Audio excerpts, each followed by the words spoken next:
were. And so I embedded with a private security company called Crescent Security Group that operated out of Kuwait City.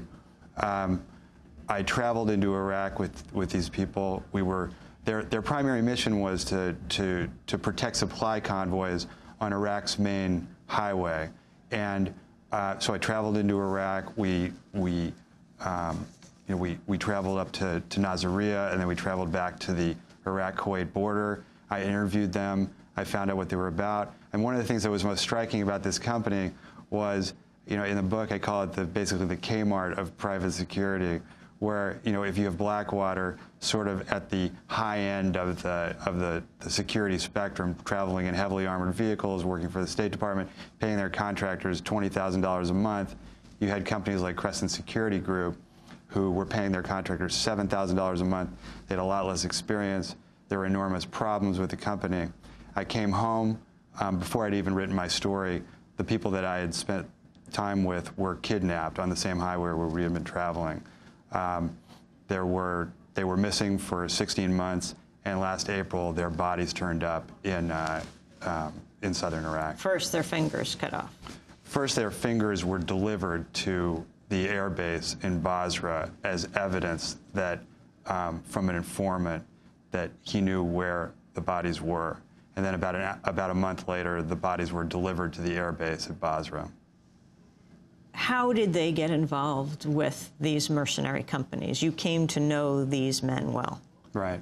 Well, it's interesting because I really didn't know what to expect when I got there. And one of the things that I found that was most striking, and this was striking throughout our time investigating these companies in Iraq, was that they were an incredibly diverse group, that everybody had their own sort of story about why they should be in Iraq. The primary motivation was money. Everybody was there. That was their number one reason for being there. But when you got sort of beyond that, there were all kinds of other issues that were in play. The main character of the book, John Cote, had been in the 82nd Airborne, and he had done a tour in Afghanistan and Iraq. And when he got out, he enrolled at the University of Florida to study accounting. He was the least likely accounting major in the history of accounting. And what he found when he got out, he found that he just simply could not cope, that his experience in the military had put him in a sort of a place in his life where he just couldn't adapt to civilian life. He clearly had post-traumatic stress. And so one of his scout leader from the Army offered him a job to make $7,000 a month driving supply convoys and guarding supply convoys in Iraq, and he took the job just thinking that, this was a way for him to get more money for college. He had financial problems, and so he went back. And what happened afterwards, and their attitudes when they were there, and their feelings about what they were doing in Iraq? Well, I think it was varied. In John's case, I think he realized very quickly that he had gotten into a situation that he simply was not prepared for. The company that he was working for was corrupt. They were smuggling weapons and liquor back and forth across the Iraq-Kuwait border. They were fabricating military IDs that they were using that they were giving to their Iraqi employees to get onto U.S. military installations.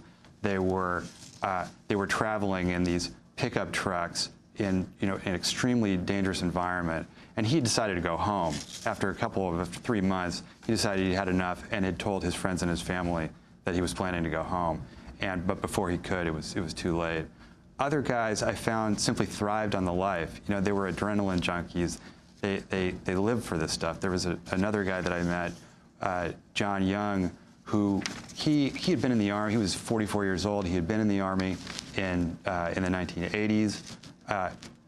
When he got out of the Army, he sort of drifted around to different jobs, never really feeling like he was totally content. He tried to re-enlist in the military and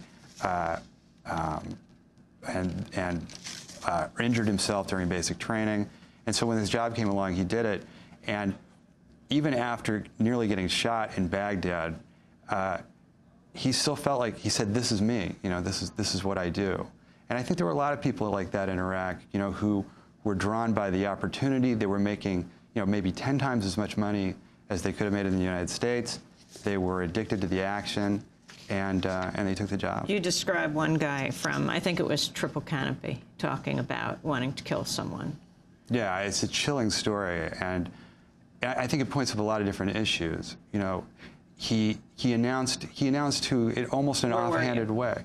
What's that? Where were you when this Yes. occurred? Well, I wasn't with the individual. I heard about the story later, and then interviewed all the people who were in the truck.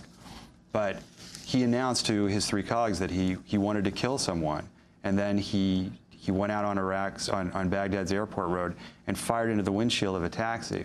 And I think what the case pointed up, killing the people inside. well, killing the driver? It was not clear because they simply drove off. The car, according to the witnesses, sputtered to a stop at the side of the road. The witnesses saw bullet holes in the windshield. When they got back to the base, there was a lot of confusion about what to do. Ironically, there was a Fijian guy who was on this team. He was paid 1/10 of what the American contractors who were in the same vehicle were being paid. He went to a Fijian supervisor and told him about what had happened because he was disgusted. But the Fijian supervisor basically was afraid to go to his American supervisors and tell them what had happened. And so the other 2 guys were also not sure what to do. They were afraid to come forward. Finally, after 2 days, they came forward, and they told the company what had happened. And the company's response was to fire not only them, but the man who was accused of firing into this truck, or into this taxi.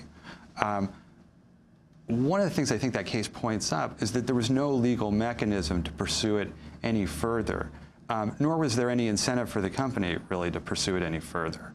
The company, Triple Canopy, went to the director of security for the Green Zone and basically told them in a very vague way, what had happened. There was a questionable shooting incident that took place on Baghdad's airport road, and that's really basically all they told him. And when I interviewed him, he told me basically that he said to the company, look, this is not my job. This is not something that I deal with. He brought in a JAG officer, and the case was simply not pursued. The 2 guys who were fired ultimately sued in Fairfax County Circuit Court, arguing that they had been fired for essentially reporting a criminal act. Triple Canopy argued that the reason they were fired was because they had not reported this incident immediately. A jury upheld the company's contention that on technical grounds, they were within every right to fire the 2 guys who reported the incident, but at the same time, the jury condemned the company for what it said was its business practices and the way it conducted its investigation. What surprised you most in your reporting on mercenaries in Iraq? We just have about 30 seconds a minute for you as you wrote this book, Big Boy Rules. Well, 2 things. One was the enormity of it. When I had been covering the military for 14 months, and I'd see these guys around, and when I started reporting it, you realize that there were hundreds of companies like Blackwater that were running around Iraq. I think the other thing that was really striking was that the Bush administration, because of its failure to provide enough troops, had essentially farmed out the responsibility for deciding who can kill and die for our country to private companies that were there and who had been created simply to make money off the war. Well, Steve Fainaru, thanks so much for being with us. Big Boy Rules, America's Mercenaries Fighting in Iraq is his book, and congratulations on winning the 2008 Pulitzer Prize. Thank you very much. That does it for our show. Democracy Now! Produced by Mike Berkshire, Photo Kudu, Sarah Mate, Angela Comet, Steve Martinez, Nicole Salazar, Hane Massoud, Robbie Karen. Tonight I will be in Jeffersonville at Sullivan County Community College at 7, and on Friday night in Geneva, New York at the Opera House, also at 7 o'clock. You can go to our website at democracynow.org for the details of the trips and the speeches, but also for the transcripts and the video and audio casts of these shows. I'm Amy Goodman. Thanks so much for joining us.